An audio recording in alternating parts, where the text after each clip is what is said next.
Thanks. All right, so I'm a cultural anthropologist, so we tend to think in, really big pictures. I tend to think in terms of thousands of years rather than just the last 10 years. We tend to think about global societies and cultures and interactions rather than just what's going on right here. And tonight I thought I would try to do something, it's a little tricky, but trying to understand us right now in that broader context.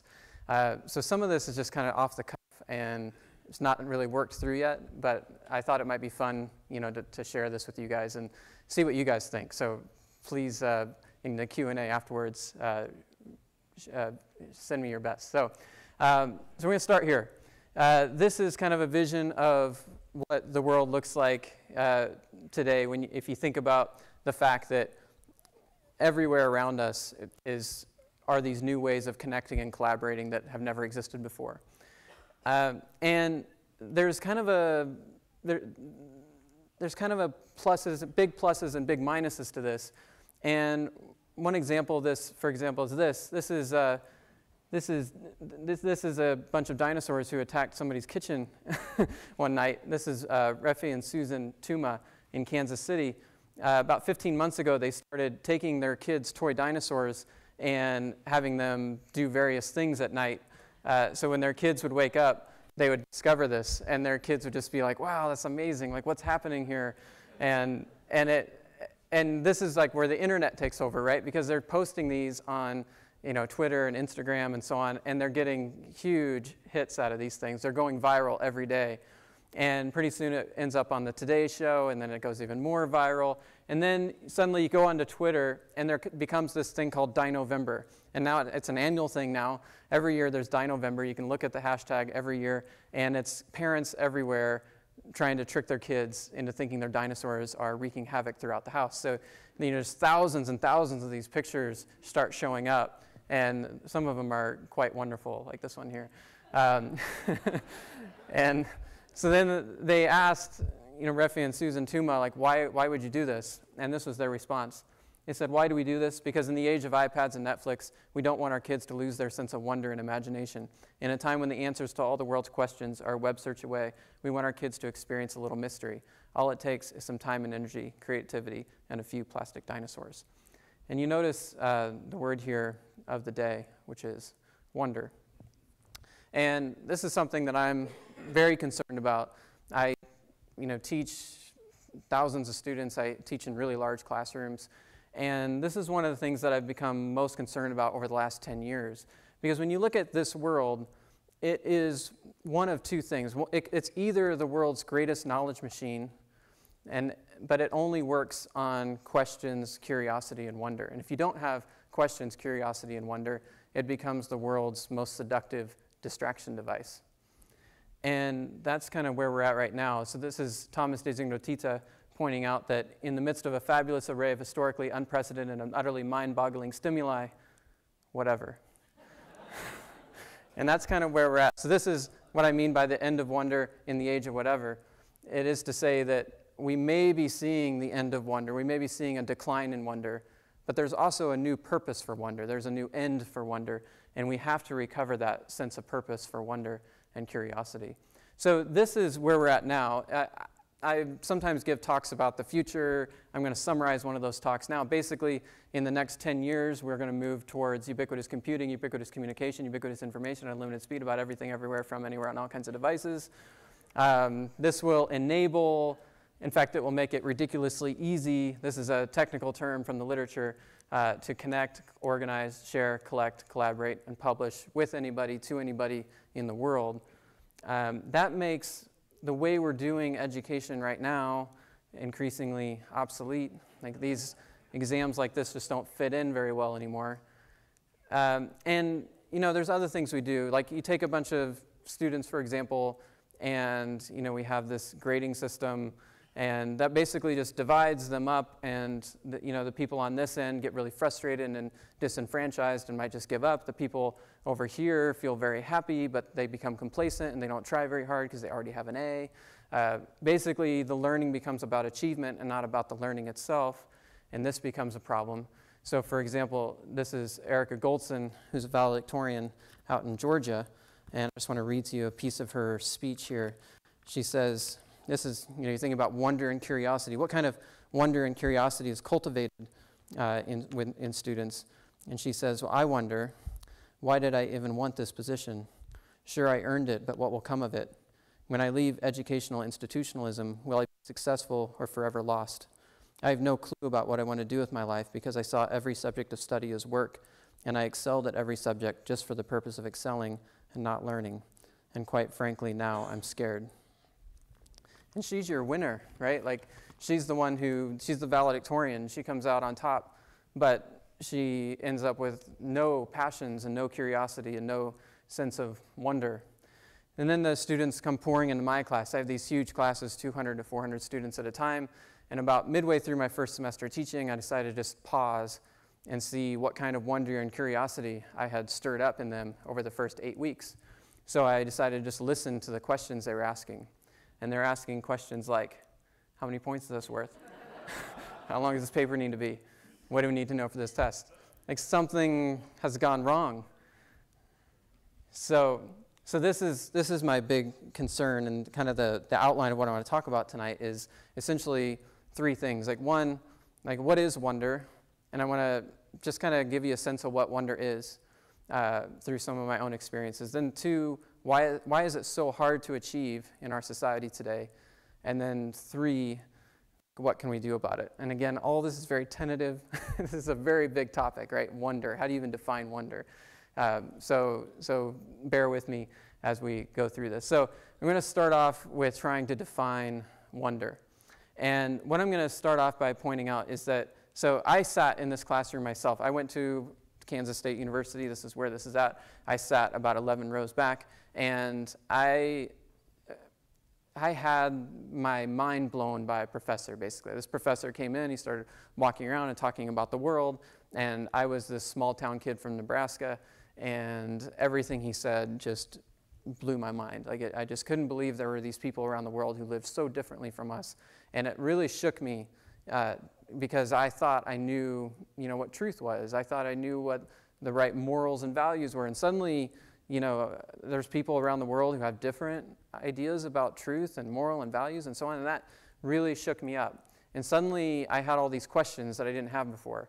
And those actually turned out to be a great gift, because soon after I graduated, I realized that the answers to these questions were not answered in books. Nobody was answering these kinds of questions in the books. And so I had to go to New Guinea myself. I had to go someplace radically different, someplace where I could encounter these different cultures and see what the world looks like through their eyes. So I went to New Guinea soon after I graduated. I came into the capital city here. This is Port Moresby. Small town kid from Nebraska. Seeing a palm tree was a big deal, so this was the first picture I took. And, and it was like the only picture I took, because I walked out that first day. I had my backpack on, big, huge backpack, 40 pounds. Everything that I owned was in it, basically.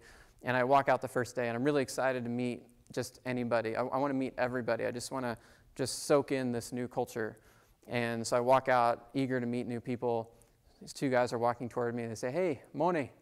And, they speak like a pidgin English there, so of course I think they're saying good morning. So I say, "Morning, morning." They say, "No, God, morning, morning." They start tapping their pockets like this. So now I know what they're asking. But I decided to kind of play it cool and pretend like they were teaching me a greeting. So I said, "Oh, morning, morning," and I tapped my pockets back. And they didn't think this was funny.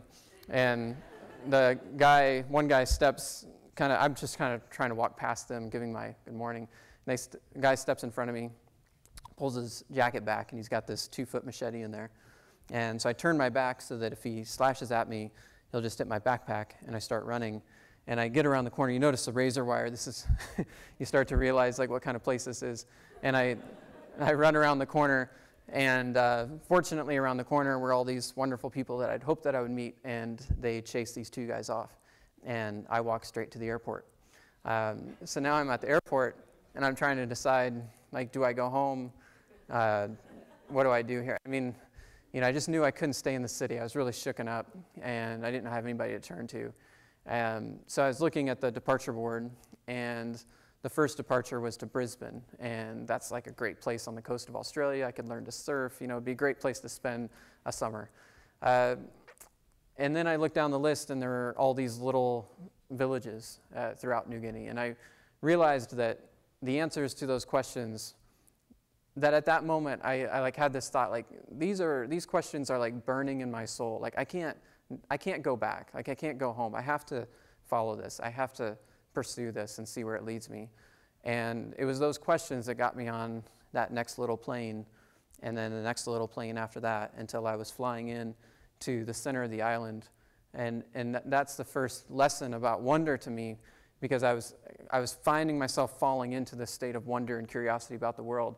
And that first piece of it was this idea of the quest, which is to say, we have these questions, and if you have the right questions, that they don't necessarily lead to answers, they actually lead to new questions.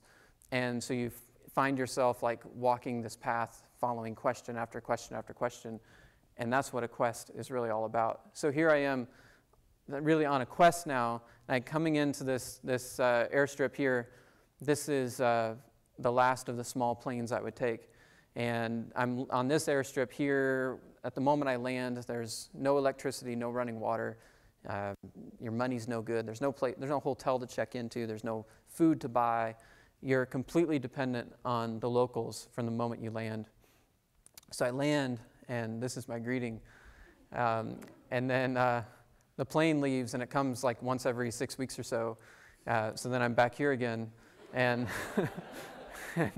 and I decide, like, I don't know, intuition, I just decided these weren't the people that I wanted to meet. So I like put on my backpack, and I just started walking. And I decided to just keep walking into this area that was really literally one of the last white spaces on the map. So I walked further on, about 2 days walk, past villages like this and this. I ran into this guy. Later, I was at a zoo, and I read this here. It says, "One kick with a sharp inner toe can disembowel a predator or even a human." But like I said, I was a small town kid from Nebraska, so I didn't know these things. And then I come into this village here, and this is a village where I would actually spend a huge part of my life. I mean, for the next 8 years, this was, if I wasn't in a library carrel writing my dissertation, which is a very lonely experience, I was here. So this was my social life for the next 8 years. Now this is the first house that I lived in here, where these two kids are standing. This is basically, this became my father. He adopted me into his family, and you can see his garden here. They grow taro, sweet potato, bananas. They raise pigs. So this is like a big feast that they would have. They also harvest spiders and spider eggs. After a big rain, they kind of droop down from the forest canopy, and they can harvest them and eat them. Snakes are kind of a good deal. Snakes are like a 2-for-1 thing, right? Because they get really lazy after they've eaten, and they just lay around, and then you can grab them and you can cut them open, and you get the appetizer. This is actually, those are one of the better meals. And so this is about a week after I arrived that we ate this and this. And so then we're back in this house. This is the house that I was living in. This is my brother and my father here. And so these are actually my legs. This is my sleeping bag. I used to call my sleeping bag, I used to call it my little America. It was like my little space to like just get away from everything. And I just covered myself up in my sleeping bag at night. But the problem is it's the tropics, so it's pretty hot. And in the middle of the night, the sleeping bag would be off of me, and I have to wipe all the bugs off and seal myself back up again. But this night, we'd just eaten a snake, and and I'm thinking, gosh, there's holes everywhere in this little hut. That snake probably had family, So I'm really worried about this. And so I wrap myself up extra tight, but middle of the night, sleeping bag comes off of me. And that very night, I wake up and I can feel this thing laying across my chest. It's like this big around. And I managed to throw it off of me with my left hand, but as I threw it, I rolled with it. So I know I'm wrapped up with this thing somehow. And I managed to pin it down with my left hand, and then I try to free my right arm so I can pin it down with 2 hands, but I can't move my right arm. And it's at this point I realize I've actually pinned down my own right arm like this. And my arm had just fallen fallen asleep and was across me like this. So, so there was no snake, and and then I have to like explain why I'm wrestling with myself on the ground, and I don't speak. I mean, I really don't speak the language. I mean, this is a point in my experience where there's a lot of pointing and grunting and, just hoping they understand things. So there's really no point in trying to explain what's going on. I do remember, though, for the next month or so, I couldn't understand much, but they had a word for me, which was very clear to me. They'd borrowed it from English. So what I would understand is blah, blah, blah, blah, blah, blah, white man, and then roars of laughter. and that's about it. So this all sounds funny. I could tell you lots of funny stories from my first experiences there. But the reality is that I was really, I was very deeply sad at this time, felt very disconnected, felt like I'd actually really kind of totally lost myself. I think, people go through culture shock. Many of you have probably gone through culture shock. And what struck me was that, I guess when I was growing up, I thought that who I was something inside of me that I projected outward. And when I came into this different environment, it became clear to me that who we are is also reflected back to us by the people around us. And if the people around you don't know who you are or what you're doing or why you're there, you start asking those same questions of yourself. And so I just fell into a very deep depression. And then one day I was walking along this ridge, and it was so beautiful. It was just a beautiful day. And the day actually made me feel worse because here I was in the place that I'd always wanted to be. Like I wanted to be an explorer and out here on the edge and like exploring, this interesting new place. And it was so beautiful. And the fact that I was unhappy made me just that much more unhappy. That it was so beautiful just made me more unhappy. And I just collapsed along the side of this ridge on this trail, and I was crying there, and these two guys who were walking with me came up beside me, and by the time they joined me, they were crying too. So there we are, crying on the side of this ridge. And I actually immediately started feeling better. I realized it was like we all have this need to be gotten, and somehow like them crying with me, like I felt like they got me, like they get me now. And they asked me why I was crying, and the only thing I could think of was that I missed my wife. So I said, I missed my wife. And they started laughing and laughing and said, oh, we would never miss our wives. And then, they said, well, we miss our kids. And then we started crying again together. So that was like an amazing moment where everything started to shift for me. I suddenly felt connected to the people. I didn't feel this distance. I didn't feel all alone. The depression started to go away. And I then started learning faster than I've ever learned in my life. I started picking up the language really fast. And I realized what had happened was that feeling safe and connected, I started to take more chances. I started just throwing the language around, not worrying about making mistakes. It's so hard to learn a language if you're always worrying about like sounding ridiculous, right? But as soon as you like turn off that bit that's monitoring yourself and you just let it go, you just learn so fast. And it struck me that these were like the keys that I was missing to wonder. It's like I had these big questions that had driven me out to the edge of the world, but I was missing a couple elements. And those elements were, secondly, not just big questions, but then this openness to make connections, to people, to new ideas, just to open yourself up a bit to these possibilities. And then, of course, what's necessary for that, and these are my friends here with their kids, what's necessary for that is to take chances. And you have to like really embrace your vulnerability, embrace this possibility of failure. And you can already see like how difficult then it is to actually get into a state of wonder, because it's so difficult to actually face up to the possibility of failure, to take big chances, make connections, and open yourself up in these ways. So we come back to the US then, and you start to see, let's look for indicators of wonder. Is wonder on the decline? So nobody's measured wonder. Nobody's operationalized it and measures it. But we do see, for example, that college students have less empathy than past generations. There have been numerous surveys that have supported this. Empathy is an interesting stand-in for wonder, because empathy is the ability to see to sort of imagine your way into somebody else's perspective. And that's a pretty close approximation of what wonder is like, right? Ability to take somebody else's perspective.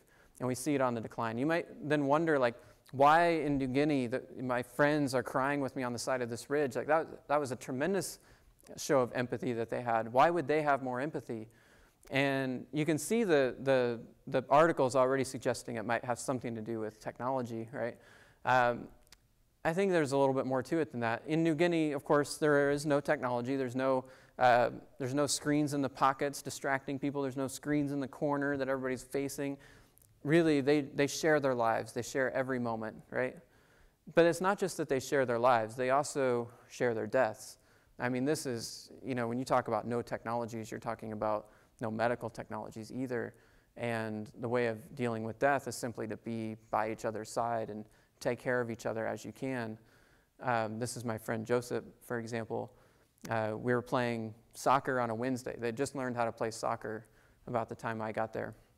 And we were having this great soccer game. Joseph was a strong guy. He's 22 years old probably. And then he got sick on Friday, and so we went and we hung out with him that night, and we're just getting him water and that kind of thing. And then just after midnight, he crosses that line across which you never cross back. That was just the way I thought about it at the time. And I remember being like sad, of course, and then angry. But the dominant emotion that came over me was fear. It was just like, oh gosh, like how, what was this that killed him? And it could be any of us. Like, none of us are safe from this. But from that sense of like tremendous like sense of frailty and vulnerability also came a tremendous empathy. I suddenly just had this, you just can't help but have empathy for people around you when you start to realize just how we share this basic human condition of, life is short, it's frail, we're vulnerable. And what you see then in a place like this is a tremendous capacity for empathy by sharing their vulnerability. So then you look at our technologies, and it's not just the new stuff that we put in our pockets and the screens and all that, but we've been using like technologies to move ourselves apart from each other for quite some time. We moved ourselves into boxes with the automobile and shopped in stores where we don't know the people or where our stuff is coming from, and then we looked back into the world through these boxes. And then over time, we've just moved into more boxes and shopped in bigger boxes and looked through these boxes. And, here's an interesting stat. 3 out of 5 people now check the internet first thing in the morning and last thing at night. And they prioritize this ritual above personal communication, like talking to their spouse. By the year 2000, Robert Putnam was saying that we're bowling alone. And he had this, I don't know if you ever looked at this book. It's a very thick book full of statistics showing how American community has been on the decline for the last 6 to 8 decades. And things like, for example, the number of people you can call if you find out you have cancer. That number on average is about somewhere around 1.6 for Americans. The number of people that can help you move, that you would call to help you move, is so low that, of course, moving businesses are booming. Livien de Couture calls it the capsular civilization, that we live in these capsules and then put ourselves in other capsules, the car, to then take us to the next capsule. And this has a big effect then on wonder and curiosity and exploration. This is Peter White, who gives a great example of this. He talks about what it was like to grow up in the 1950s. And this is him some years later in Kenya. He became an explorer, and he's exploring here in Kenya, and he writes for the BBC and so on. He talks about growing up in the 50s. He says that even as a small child, like a toddler, he was running around his neighborhood unsupervised. And then he got a little bit older, and he started to ride a bike. He learned to ride a bike. And then he got to 12, 13 years old. He started hitchhiking up to 100 miles a day, and then he'd come back that night. That's a level of public trust that we can't imagine today. I mean, no parents give their kids that long of a leash. And Peter White was doing all that even though he's blind. This is Peter White here. So you think about all those things I just said, that he was allowed to run around the neighborhood unsupervised as a blind kid. He learned to ride a bike, and he was going to do it because everybody else was doing it. He has the scars to prove it, but he was going to do it. And then he puts his trust in a stranger he can't even see. Again, like that's a level of public trust we can't imagine. So today we actually, have these new technologies like this. And there's some really interesting hints at statistics, mostly from the UK. The UK has been tracking this stuff for longer than we have in the US. But in the UK, there's statistics that show that each generation explores only about 1/9 of the area that the previous generation explored. And that number is held for 4 generations, which means this generation explores just 1/81st of what their grandparents did, and even less than what their great-grandparents did. So here they are on leashes. This is a friend of mine in New Guinea. That's a real knife, so I don't know if you see the difference here.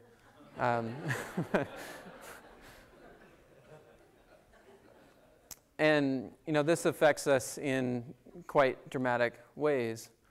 Let's see here. So this is one of my little models. I'm just like thinking this through. So we've managed to create quite a bit of isolation. We have all these social statistics showing us this. That, of course, increases a sense of fear. And, of course, there's all kinds of things that we could bring up to talk about the culture of fear that we live in today. This leads to distrust. Distrust then leads to institutionalization, standardization, and measurement. This affects all aspects of our lives. So, for example, you don't trust K through 12 teachers, and what do? You create measurements to make sure that they live up to those, and you create essentially this standardization and measurement system. That makes people sort of play the game. They start playing the game to whatever those measures are, even though those measures are not authentic and necessarily important. They start playing the game, which leads to what Parker Palmer calls a divided life, which is to say they have the passion maybe to be a great teacher, but at the same time, they know that they're being scored on this other rubric, and so they abandon that passion for teaching, and they just start playing the game to get those scores up. And ultimately, then, they live an inauthentic life. They're not sharing their true self, and then they suspect other people are doing the same, and that even if we're together, we can actually be isolated because we're not actually sharing our true selves. And this becomes like a vicious cycle. And this, so you're following this, it's isolation, fear, institutionalization, and then a divided life, like Erica Goldson, who doesn't actually care about her studies but does really good on them. And this affects all of us, so that it's not just about our kids, it's also about adults. And as Brene Brown has pointed out, we are the most addicted, medicated, obese, in debt, and busy adult cohort in human history. She says we are numbing ourselves, and you cannot numb emotions selectively. And so you can't numb yourself to the possibility of pain and rejection without also numbing yourself to the possibilities of joy and connection. So here's the interesting piece of all this. As an anthropologist, we're often looking for cultural dynamics and trying to see beyond just the surface of things, right? So on the surface, we see things that, like, America expresses this intense individualism. But it's also true that going along with this expression of individualism, there's obviously a value of community. People care about community. We express independence and value relationships. We express superficiality and value authenticity. And in fact, the more we express these things, the more we crave these things. And so this actually plays itself out in some pretty interesting ways in the new media landscape. The moment this new media started to hit in 2005 and 2006, it was seen as a possibility to create community, relationships, authenticity. People actually latched onto this as sort of a new era, where we could recreate ourselves on these new values. So here's an example here. This is one of the first viral videos on YouTube from 2006. So it really expresses a whole lot of things. This is your isolated individual. He goes by the name One Man. He comes home to the airport and nobody's there to hug him. And so then he goes down to the mall and he just decides to start a free hugs campaign. He just wants somebody to hug him. Finally, somebody does. And this is happening kind of before YouTube. So it's kind of spreading person to person and hand to hand. more people joining in. But then it goes on YouTube, and it gets tens of millions of views, and it goes global. It was like the whole world was waiting for something like this. And so all over the world, thousands of these events start to happen. It's really like a demonstration of this tension that was emerging between this radical individualism and this need to connect with the anonymous strangers around us. But of course, there's always the spoofster. This is another aspect of new media, right? These are really, really good. And they're not as smelly as the hippie hugs. And of course, new media also brought with it this possibility of new types of collaboration. So it wasn't just like new ways of connecting, but new ways of collaborating as well. And I wanted to share this example. This, again, is a very early example, so it gives you a sense of like the feeling of the time. This is Mad V, a very popular early YouTuber. Here he just invites people to join in by writing anything they want on their hand. And he gets thousands of video responses to this. In fact, it was the most responded to video in the first 2 years of YouTube. And it was kind of this amazing moment because suddenly there's like 1 billion of these little glass dots in the world that are all connected. And people can actually reach out to them and send a message. And you can see how excited people were, like this was a new medium. This could really change things, love yourself, love one another, love all the people. It's a very touching and powerful call to connect.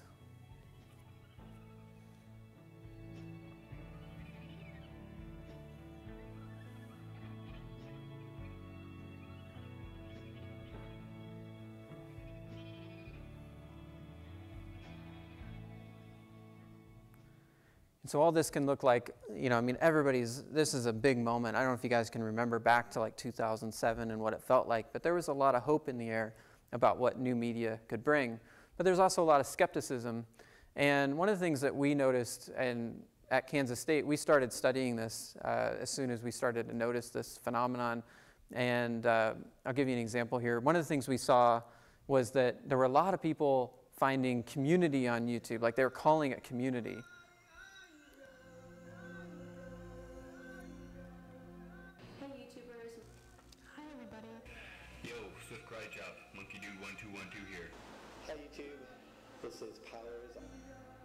And so we wanted to know, like, why were people getting on YouTube and what kind of community could actually be created on YouTube? I mean, these are just people like talking in front of a webcam to whoever it is out there and saying that they're creating this very strong community out of it.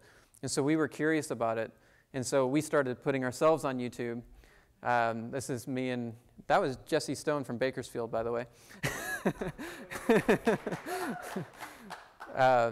And so we got really excited about this and just started putting ourselves on camera and joining the YouTube community. This is how anthropologists work. We do participant observation, which means we like just join in and see what this is all about. One of the early insights we had is here. This is a student, again, from 2007, realizing kind of what it is to connect through this medium.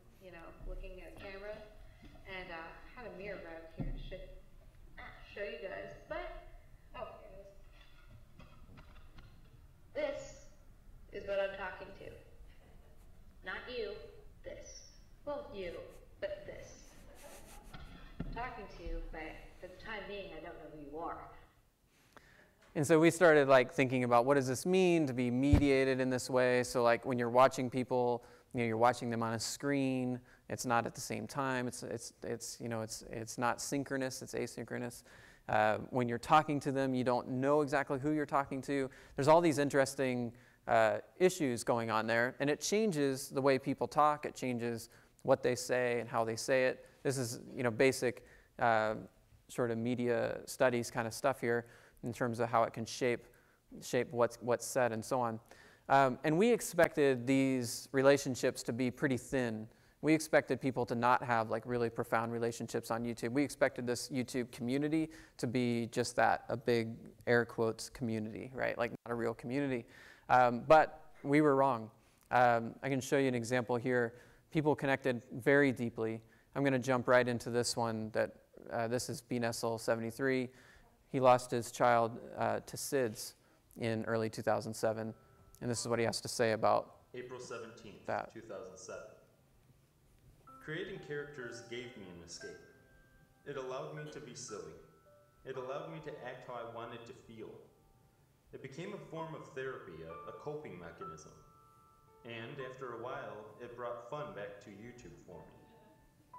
You accepted my characters, even embraced them. And by doing so, you opened your arms to me. You allowed me to continue to have the escape I still need from the hard times, while giving me the chance to talk about what I have gone through. And I'm eternally grateful to you all. Some people have said that the videos we make on YouTube should be created in hopes to change the world. I've made mine to help me live in it. And whether I make 100 more or 1,000 more, I will know forever that this website, this community, helped bring me life again. And there's something really special in that.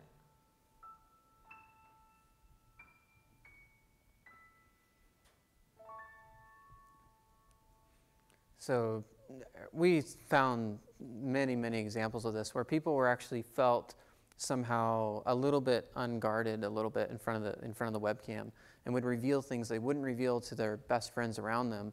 They would reveal on the webcam, and that created a really deep, very deep relationships and a very profound sense of community in some segments of YouTube. But of course, jumping forward a bit, and we see, like, collectively that we still have this issue where empathy's on the decline, and clearly technology isn't connecting us and creating this utopia that people might have hoped for in the year 2007. So here we are in 2015, and we have these reports of empathy on the decline. And the short version of this is that, of course, every technology allows us to quest, make connections, and take chances in ways we've never done so before, right? There are all kinds of possibilities for wonder. You can expand your possibilities, open up and make new connections, take new chances. But of course, technology also allows us to not do these things. You can actually, basically completely seal yourself off from the world. You can, every critical moment in your life, like a big breakup or a challenging conversation, you can move to the easiest medium and therefore avoid any sort of profound moment in your life. And so we have this vicious cycle happening. And again, this is a bit of a sketch up, but it struck me that this is a vicious cycle, but all you have to do is flip one of these things and you can flip the whole thing into a virtuous cycle. This is how cycles work, right? So as hard as it is, because these are all connected, if you could just angle in somewhere, you could actually flip the whole thing. So for example, if you suddenly have community, then instead of fear, you have courage. Instead of distrust, you have trust. Instead of institutionalization, standardization, and measurement, when you trust people, you can actually open things up and let them play a little bit. They no longer have to live a divided life. They can find the wholeness and find authenticity, which connects back to community, and you have this new sort of virtuous cycle. And I think one thing to point out here is that you could kind of angle in here at any point. If you can flip any one of these things, it flips the whole cycle. So one place to flip would be right here with play. Instead of institutionalization and standardization and measurement, what if we trusted each other enough to open up to play? Now this is important because we have this great research lately on play that shows that when kids are playing, all kinds of amazing things happen. The same thing happens when you get into a playful state of mind or anything like that. First off, when kids are playing, they immediately have this sense of co-ownership because they're co-creating the play together. That creates a sense of connection, which creates a sense of trust. They start to take chances, and you see this anytime you watch some kids play. They'll start to do kind of wacky things and so on because they have this sense of connection with each other. That increases novelty, and as they increase novelty, that elevates engagement, and then it feeds back into this sense of co-ownership, connection, and trust. And you can see like our key elements here of wonder are also here. So play and wonder are closely connected. You have connection here, making connections, that's very important. The taking chances piece. And the quest really falls nicely here with elevating engagement, because quest is all about being in it. You know, like when you are on a quest, you're really engaged and in it. So the three elements are right there in a playful state. But of course, what we've done with play is the same thing we did with school and learning. So we took learning and we drew the lines and we made the measurements, and then people started sort of just trying to measure up to those things, leaving learning behind, right? And we did the same thing with play, and we continue to do it with play. So over the last 5 decades, we've done things like we started drawing the lines and then making the rules and then deciding, like encouraging achievement. If you're not any good, you just have to be on the bench. And then that is, of course, the institutionalization of play. And we know now for the last 5 decades that free play has been in a free fall decline. I mean, it's almost non-existent. There are a quarter of kids play 12.6 minutes a week in free play. It's a pretty dire situation for a lot of kids. And so it's no wonder then when they come here, and of course they're asking about the rules. They're asking about, the point system, and they're asking about, what counts as achievement, what's going to be on the test, that kind of stuff. So here's a break for inspiration, because that was all very depressing. Sometimes something breaks through, and we're reminded of what wonder is all about. This is Wellington, New Zealand, where it never snows, and then it did. And you can see people are caught out in their, T-shirts. But this is an amazing thing, right? People aren't running into the store. They're not bundling up or running into the stores. They're actually running out of them.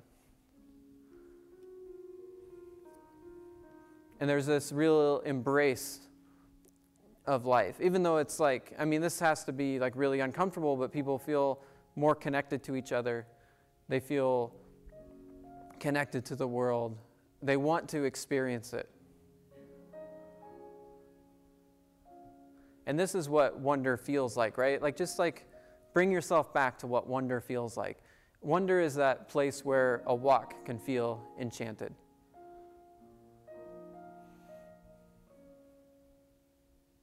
And there are these two sides of wonder, right? There's that elation, but there's also that point where elation can turn to investigation.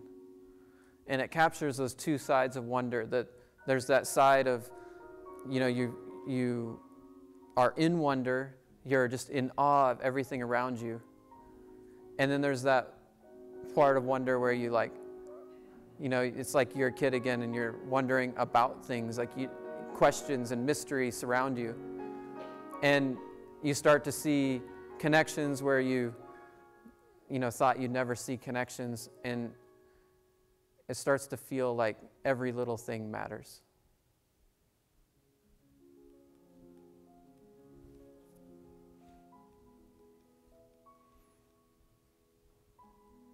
And this, more than anything, is what we really need to nurture in our kids, in ourselves, and in our whole society.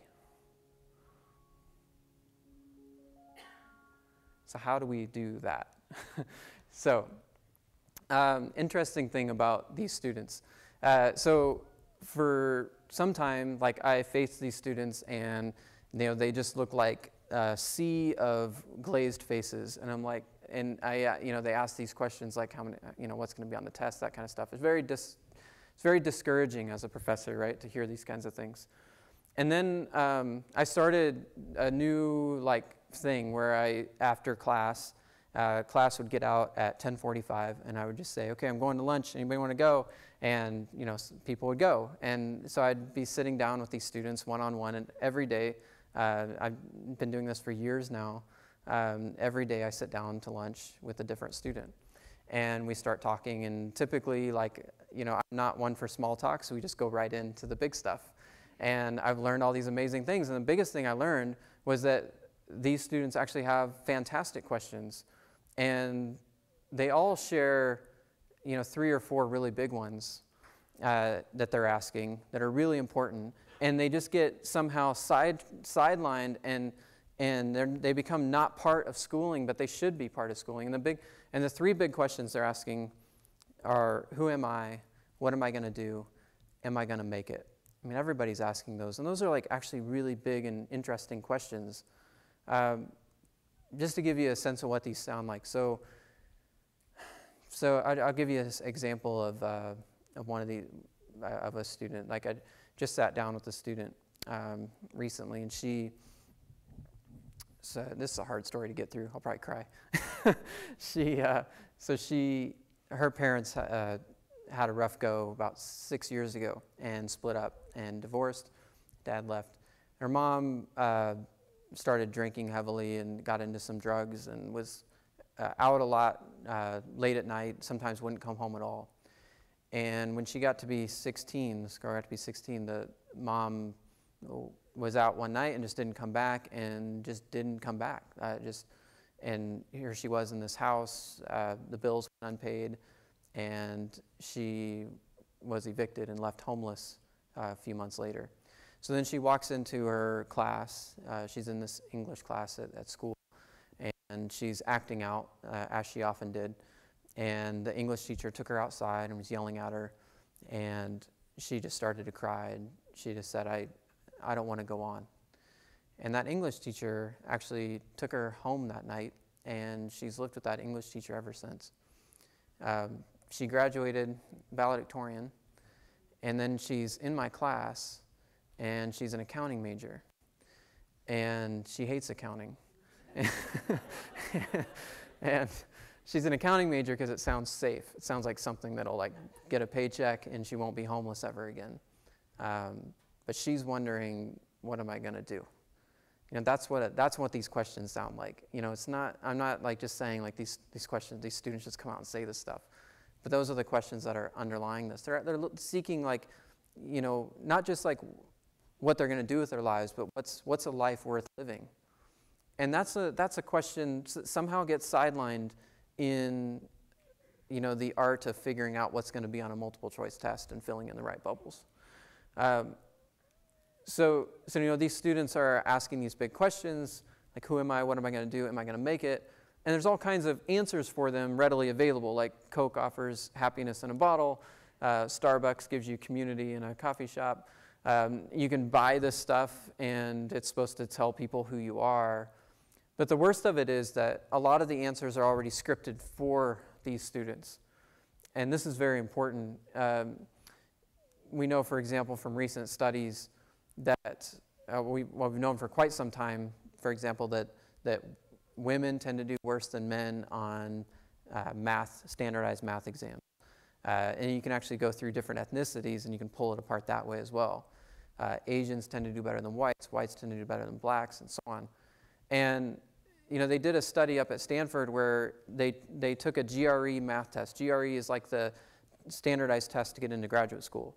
And they got this room full of students, and they said, you might have heard that there are all these differences, right, that men do better than women and so on. And they said, we want you to know that we've actually specially written this test to eliminate those biases.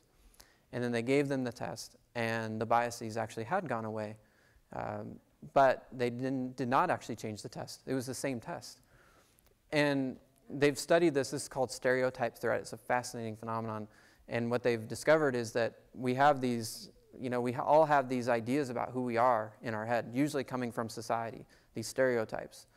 And the moment things get hard on an exam, it's just like, well, I'm not a math person. You have that little voice that says, I'm not a math person. And it cuts you off from spending that 10 more seconds you needed to get to the point where you had the answer. And that's the difference. This happens also in other domains. This is, Jeff Stone set up this miniature golf course in Arizona. He had some students come in, and the first day he said, this is a test of your capacity for geometry. It has nothing to do with your athletic ability. And the white students outperformed the black students. The next day, same exact course, and he just announces it differently. He says, this course has been specially designed to measure your raw athletic ability. It has nothing to do with your capacity for geometry.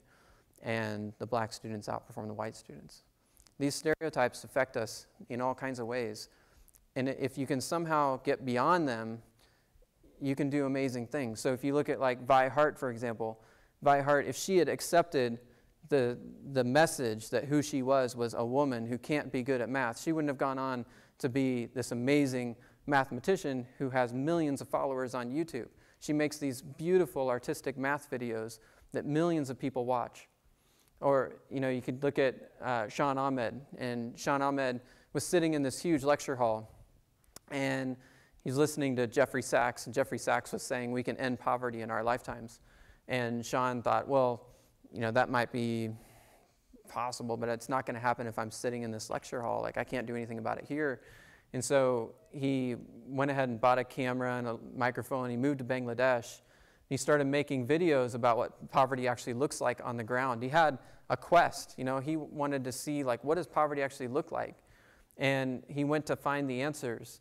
And he started posting videos on YouTube, and in the process, he got almost 300,000 followers on Twitter. And all these people on Twitter and YouTube wanted to know how they could help. And he had to figure out on the fly, like, what he could do to leverage all of this attention. And so this is what it started to look like here. You guys, through your votes and video responses, will decide how I will be spending some of this donation money. Hi, Sean. Hey, Sean. Hey, Sean. We donated. We were very, very glad to do so. Here is my vote. Rebuild the school.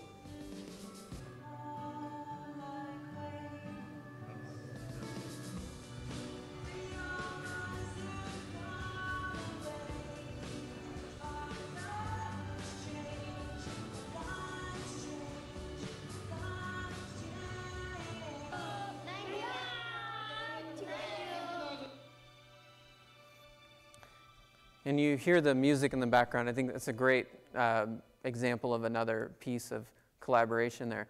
That music is actually from OP Sound, just open source sound project, in which people just play music and donate it so other people can build on it. So that's Colin Muchler on guitar, and then Cora Beth hears it. She's on the other side of the country, and she adds her violin, which you'll hear come in a second. And then Vavrek down here grabs a bunch of drum beats that have all been donated and creates the rest of it. So this is a collaboration of multiple musicians across time and space collaborating. And to me, this is actually a great metaphor for the best of what this moment in our time could be. It's like we live in this age of whatever, all these possibilities, and if somehow people can find their voice, amazing things can happen. So I'll leave with this example. This is Eric Whitaker, and he films himself basically conducting his own music. He releases his music online for free, and then anybody can join in singing it by following his video conducting. And this is one of the first ones he did. He had 185 people from 12 countries join in, and the thing is to look at here is metaphorically think about what's happening here. Like, all these people are finding their voice, and they all sound better by being together. There's this beauty of coming together and collaborating and creating this symphony. And this is important for the real world as well. This is in Kenya. Some years ago, election violence broke out, and these 4 Kenyans got together to create ushahidi, which means witness in Swahili. And ushahidi allows people to send basic text messages about what's going on and then receive messages about what's going on in the area around them. And it basically unleashes 45,000 people as citizen reporters at a time when traditional media had broken down. And then they gave away the platform. So a few years later, when the Haiti earthquake happened, these students at Tufts University are able to implement the same platform, and they start getting hundreds, then tens of thousands, and then hundreds of thousands of messages coming from Haiti that say things like, "We're looking for Gaby Joseph, who got buried under Royal University." And all of these are mapped, and they're not using Google Maps because those aren't good enough. They're actually using OpenStreetMaps, which is ran by volunteers tracing satellite imagery all over the world. Those are the maps that actually end up in rescue workers' hands. You can see here what the Marine Corps is saying about it. It is saving lives every day. I wish I had time to document every example, but there are too many. I say with confidence there are hundreds of these kinds of success stories. The Marine Corps is using your project every second of the day to get aid and assistance to the people that need it most.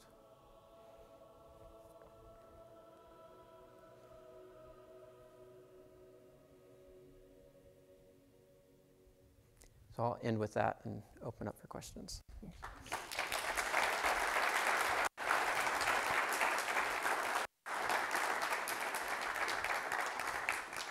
So we have lots of students, we have some faculty, we have community, we have all kinds of people in here. So we want to take an opportunity to open it up for any questions you may have for Michael. Don't be afraid.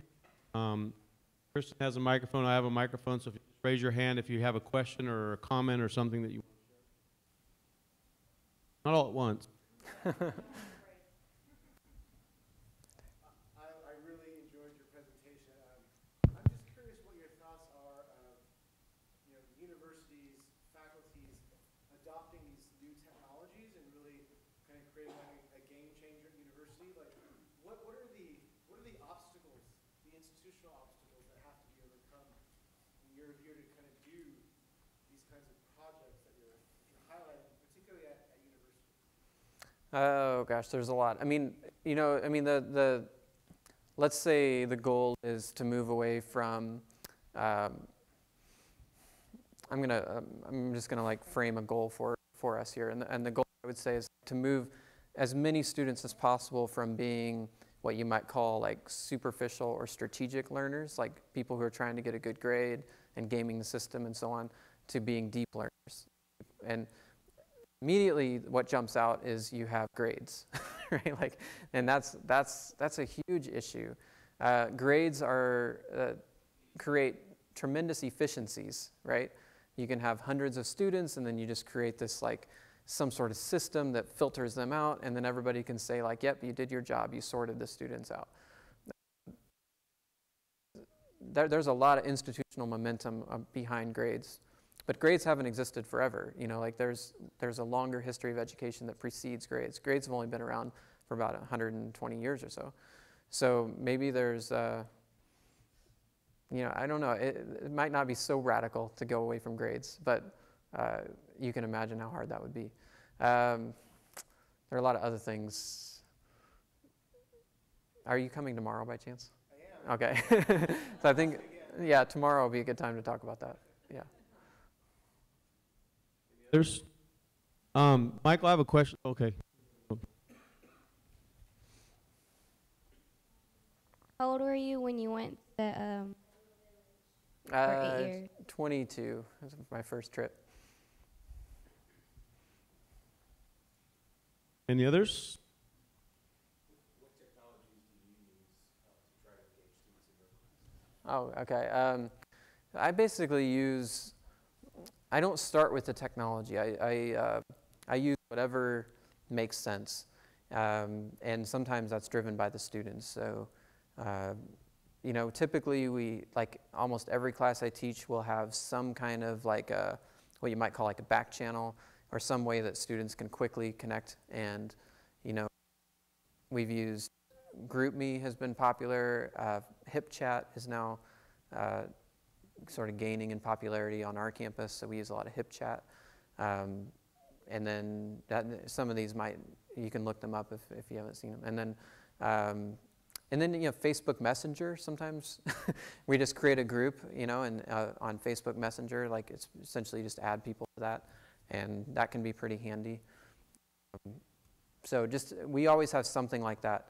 But what I mean by, we'll use whatever it takes, like sometimes as a class, we run things slightly differently, and I'll talk some more about that tomorrow. But for example, we may feel like we need to read 100 articles to really grasp this literature, and we only have so much time in a semester. So we'll split those up, have each student read 2 or 3 articles, summarize them, and then the reading assignment isn't just to summarize 2 or 3 articles, but then also to read everybody else's summaries.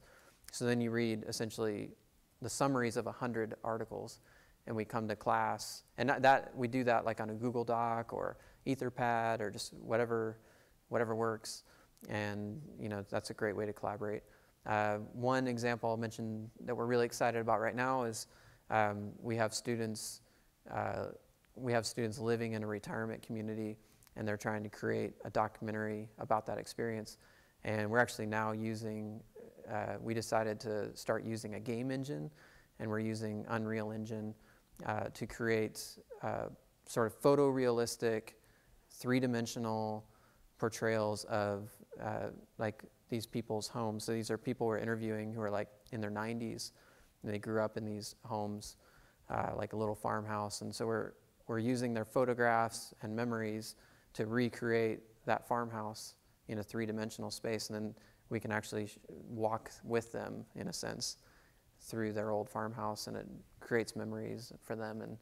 And the ultimate goal then is to be able to like create a game where you'd actually be able to walk through their old farmhouse and hear them talk about it at the same time. It's like a different way of doing oral history. So that's just examples of like, we just use any technology that would work for the task at hand. There were two things that stood out to me. The YouTube thing with the free hugs. And that was a collective experience that started with one person's efforts, and he created a tradition that was then picked up by other people, and they added to the tradition, but at the heart it stayed about hugs. And then on the other side, you had an act of God or nature, the snow that brought everyone together. When creating a new tradition to bring people together, like with the hug guy, you have to just, I don't want to say it's contrived, because it kind of is, but how long do you stick with that until you say, well, not going to catch on? Yeah. Oh gosh. I mean, yeah. No. I mean, I think most of this stuff is like a little bit like lightning striking. I mean, you almost can never plan to create a movement like that. It has to be just something that was authentic for that moment, and it was good enough for that moment. And then if it catches on, like, great. But I don't think, for example, when Juan Mann started that he planned it to go all over the world. For him, it was just something he wanted to do. So had to hope it caught on because he was videoed, right? I don't know. What's interesting is he never revealed his real name. Like he's very much he clearly like was not like seeking the limelight for this. So thank you. Any more questions? Time, maybe one more. I was wondering what your thoughts were, or if you're aware of any studies or literature out there about the effects of the attitude, whatever, and being saturated with information, or on the voting public. And a lot of us are educators here, and thinking about the next generation and wanting to create a generation of critical thinkers. And my fear is that are they just overwhelmed with information where it's sort of makes it to where they're not accustomed to scrutinizing information or having time to analyze it. Yeah, there's actually a lot of things there that you mentioned that are relevant. So there's the being awash in information, where it's, a lot of people talk about how, lots of information, lack of wisdom, right? It's hard to like actually filter through it and find the meaning in it. But there's the other piece here, which is, and I'll point you to a really great book called Mediated, which I quoted earlier on by Thomas de Zengotita. And that's a pretty good summary of lots of like sociological literature and so on. And he writes for Harper's, so it's eloquently written. It's not like sort of this academic treatise. He brings together lots of different stuff though. And his basic argument is that we live in a world of tremendous choice, like just almost infinite choices about who you are and what you're going to be and so on. And because of that, like it's just kind of a natural thing to be very self-focused, especially in your early years, trying to figure it all out, trying to figure out who you are and who you're going to be. And in the process of being very self-focused, politics becomes kind of just almost like something almost like it's an identity thing to some extent. And so there's a piece of that, where maybe young people and all of us can tend to take on issues almost as part of our identity, right? And that's, for better or worse, it's just the way it is, but that's kind of where politics are at. That creates essentially like niche politics where people can be very passionate about a particular issue, but it's not necessarily tied up with a political party. So there's a lot going on there that, but we certainly are seeing, you know, if you're interested in this kind of stuff, if you look at Personal Democracy Forum is a place where this stuff is discussed every year, and they put all their videos up for free, and it's basically a bunch of really smart people in this domain coming together to give talks about what they see going on right now.